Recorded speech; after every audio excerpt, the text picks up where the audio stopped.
میں جب اس کو سوچتی ہوں نا تو میری سانسیں کانپنے لگتی ہیں۔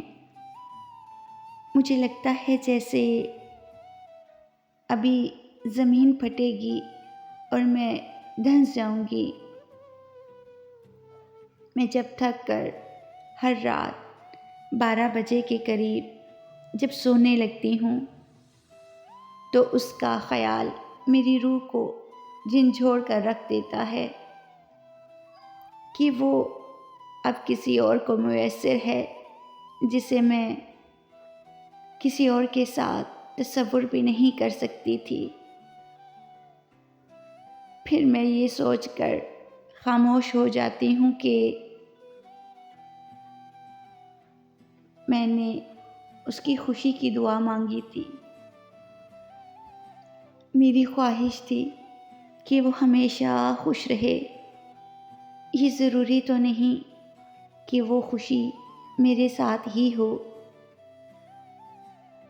لیکن سب سے تکلیف دہ ٹائم تب ہوتا ہے جب صبح روزانہ میری آنکھ کھلنے سے پہلے وہ میرے خیالوں میں آ جاتا ہے۔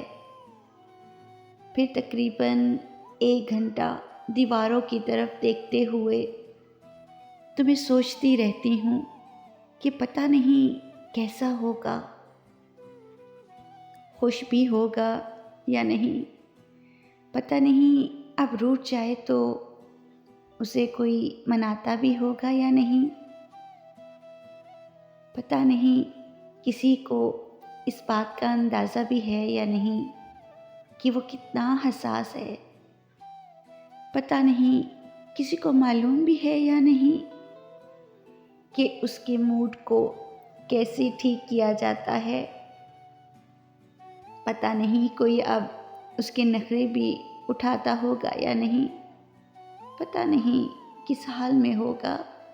پھر 1 گھنٹہ اس کو سوچنے کے بعد جو آخری الفاظ میری زبان سے اس کے لیے نکلتے ہیں وہ یہ کہ خدا کرے جدھر بھی ہو خوش ہو۔ اس کے بعد میں اٹھتی ہوں اور خود کو گھر کے کاموں میں مصروف کر لیتی ہوں، لیکن سارا دن اس کے خیالوں کو دماغ سے نہیں نکال پاتی۔